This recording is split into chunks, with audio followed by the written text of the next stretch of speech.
Bonjour Monsieur Baraton, Bonjour, enchanté. heureux d'être avec vous, Merci en tout cas de nous accueillir mais ici c'est un plaisir.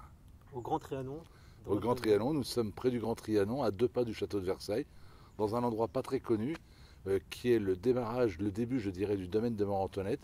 Il y a un petit côté village, un petit côté reculé, et on n'a pas le sentiment d'être, quand nous sommes ici, à 15 km de Paris, et à côté, à quelques dizaines de mètres seulement, d'allées qui aujourd'hui reçoivent des milliers de visiteurs. C'est pour ça que j'aime cet endroit, parce qu'il est calme et je le trouve beau, donc reposant. C'est vrai, tout à fait. Donc présentez-vous pour ceux et celles qui ne vous connaissent pas. Alors, je m'appelle Alain Baraton, je suis Oui. jardinier en chef du domaine de Trianon, du Grand Parc de Versailles et de D'accord. Marly. Je suis un passionné d'écriture, ce qui fait que je suis aussi auteur de livres. D'accord. Mes livres de prédilection étant consacrés soit à Versailles, soit bien sûr sur le monde du végétal. Et puis j'ai la chance d'animer une chronique sur France Inter et sur la quotidienne sur la 5. D'accord. Donc vous avez un planning très chargé. J'ai la chance d'être très occupé, mais j'aime travailler, j'aime ce que je fais, donc c'est pas vraiment du travail pour moi, c'est, je dirais, de l'occupation fort agréable. D'accord. Vous avez toujours voulu être jardinier, je précise, hein, jardinier, pas paysagiste. Non, à l'origine, je ne voulais pas être jardinier, je voulais être photographe. Photographe, d'accord. J'ai découvert Versailles en trouvant un job d'été D'accord. et je me suis lancé dans ce métier et j'ai découvert le métier à ce moment-là, j'avais 18-19 ans et donc une passion est née. Passion. Et vous disiez une petite réflexion amusante sur le métier de paysagiste. Mm. Effectivement, je trouve toujours un petit peu étrange qu'on qualifie de paysagiste un homme ou une femme qui va simplement planter au fond d'un jardin quelques troènes. Le paysagiste est supposé créer un paysage. Ce n'est pas le cas. Jardinier est le plus noble des métiers. Moi, je me revendique jardinier. Donc expliquez-nous concrètement ce que vous faites dans le jardin. Alors, Versailles, en fait, est un domaine qui existe depuis 400 ans. 400 ans. C'est bon. Pardonnez-moi, ça c'est le problème quand on a tondu un petit peu. De temps en temps, j'ai quelques petites allergies. Et puis, excusez également le vol de l'avion. On peut contrôler les visiteurs, on ne contrôle pas le trafic aérien. Donc, mon rôle est tout simple. Il est d'orchestrer le travail prévu par l'ensemble des jardiniers, de coordonner l'intervention des équipes, des entreprises privées et de faire en sorte que tout aille pour le mieux. Donc, je gère les équipes d'agents qui œuvrent tous les jours sur le domaine. D'accord. Je m'occupe bien sûr des commandes, de la gestion administrative, du choix du florissement par exemple. Je suis aussi en charge de la conservation du patrimoine végétal. D'accord. Tous ces vieux arbres qui vivent à côté de moi sont entre guillemets sous ma protection, bien que j'ai souvent l'impression que c'est moi qui bénéficie de leur protection à eux. Oui. Voilà donc mon métier.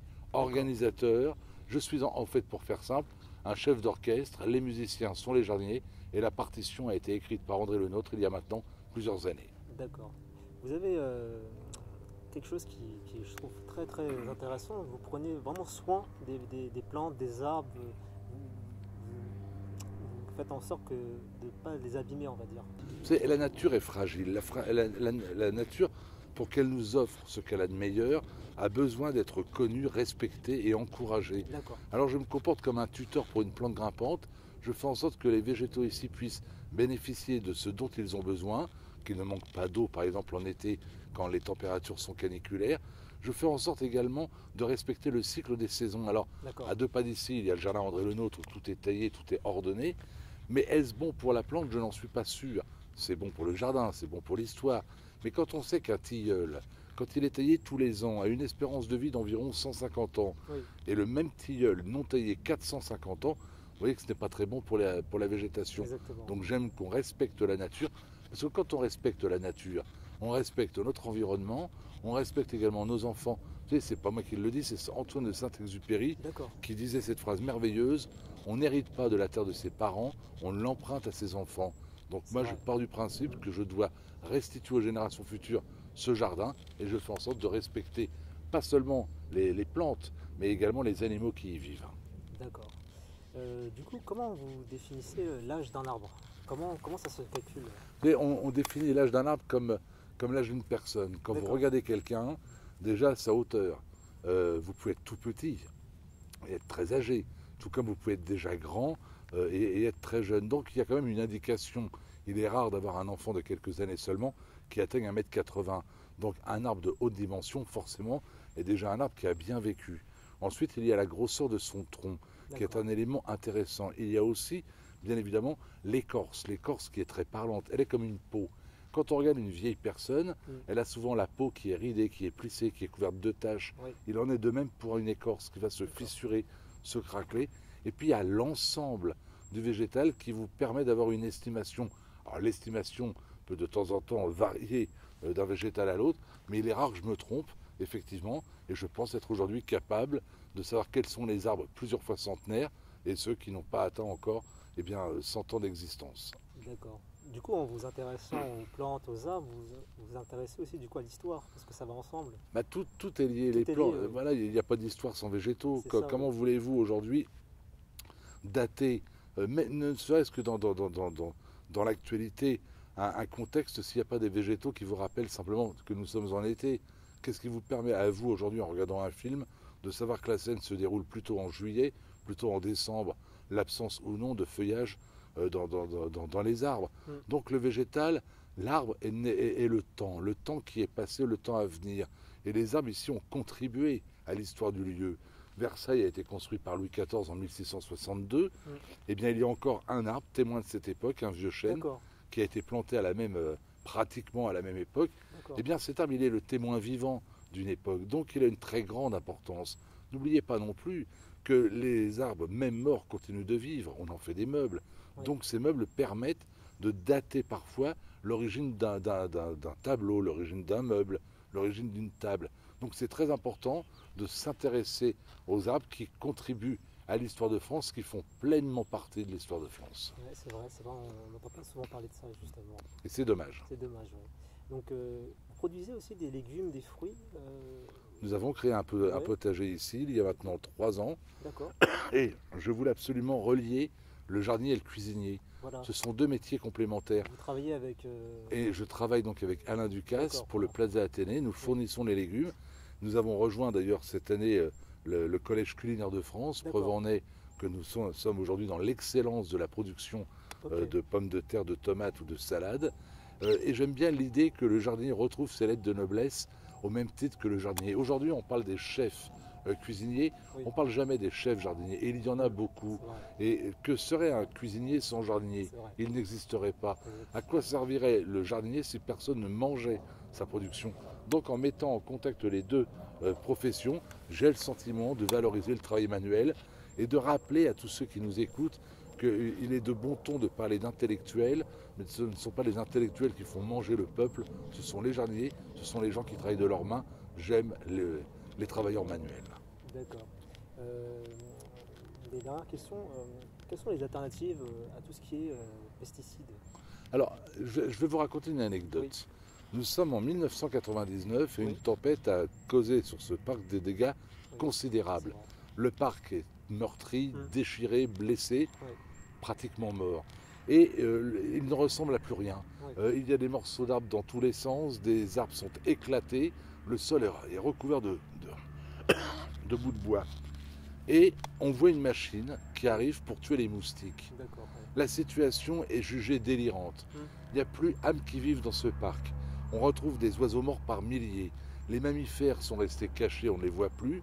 Il y a un silence de mort qui règne à Versailles. Et la seule chose que l'on pense, c'est tuer les moustiques. On a trouvé ça absurde. Et on a donc décrété, nous sommes le 1er ou le 2 janvier 2000, on décrète donc d'arrêter l'emploi de tout pesticide dans les jardins. Je vais être honnête, je parle de pesticides, je ne parle pas de désherbants. C'est un autre problème que nous sommes en train de régler. Et que constatons-nous depuis maintenant 16 ans? Eh bien que l'absence d'insecticides a fait revenir les insectes. Mais fort heureusement, de beaux insectes comme les libellules. Oui. Nous avons constaté également que les oiseaux revenaient en grand nombre, comme les hirondelles. Eh bien, après avoir arrêté l'emploi de pesticides, on a plus d'insectes, plus d'oiseaux et toujours autant de belles fleurs et de beaux fruits. Preuve en est que ces produits ne servent absolument à rien. Comme quoi, la nature, il ne faut pas la contrer, quoi. J'ai connu un rosiériste extraordinaire qui s'appelait André-Ève. D'accord. Et André-Ève nous a quittés il y a quelques mois et son départ m'a profondément meurtri. D'accord. Et André-Ève aimait rappeler que la rose, c'était sa spécialité, est une fleur qui existait sur Terre depuis des millions d'années. D'accord. Et il disait, mais comment voulez-vous que cette rose a besoin de produits pour être belle si elle est capable pendant des millions d'années d'avoir survécu à tous les tourments et à tous les aléas climatiques. Si les végétaux que nous avons aujourd'hui existaient bien avant la création, l'invention des produits chimiques, c'est qu'ils n'en ont pas besoin. Alors, qu'il y ait des petits moucherons dans l'herbe, qu'il y ait des pucerons, qu'il y ait des fourmis, est-ce vraiment gênant? Est-ce vraiment grave? Moi, je pense que l'herbe que nous respirons, les produits que nous mangeons, ce doivent être purs. Et l'absence de produits aujourd'hui, je crois, contribue à faire au moins du monde dans lequel nous vivons un monde un petit peu moins toxique et un peu plus, j'allais dire, responsable. Pour nous, bien sûr, mais pour les générations à venir. D'accord. Donc, des dernières questions, vraiment la dernière. Que conseillerez-vous aux jeunes qui aimeraient se lancer dans le jardinage? Alors, je n'aime pas tellement conseiller parce que chacun dirige sa vie et fait ce qu'il veut. Je dis simplement que dans la vie, il y a toujours différents choix. Je me rappelle la chanson de Jean Ferrat, Pourtant que la montagne est belle.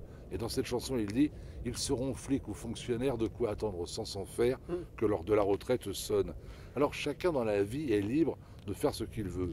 Le jardinier, c'est un homme ou une femme qui travaille à l'extérieur, au rythme des saisons. Il voit le printemps, il connaît l'été, il apprécie l'automne, il supporte parfois la froidure en hiver. C'est un homme qui, de temps en temps, pour simplement s'arrêter quelques instants, n'a pas besoin de prendre un ascenseur et d'aller sur une cour pavée. C'est un homme qui n'a pas besoin également de sortir pour prendre l'air. Il vit en contact direct avec la nature. Alors ce que je sais, c'est que quand je vais dans des bureaux, et Dieu sait si j'y vais, je vois souvent des employés au teint blafard. Quand je vais dans des entreprises, des usines, je vois souvent des personnes fatiguées par leur journée de travail. Quand je vais dans les grandes surfaces, je vois des caissières exténuées d'avoir tout au long de la journée dû porter des tonnes d'objets. Et quand je vais dans les jardins, je vois des hommes et des femmes qui ont tous un point commun, tous, un sourire aux lèvres. Donc on n'hésite pas, jardinier, et c'est Voltaire qui le disait, est le plus noble et le plus beau de tous les métiers. C'est vrai. Un dernier mot, monsieur, pour nos camarades, un mot de la fin.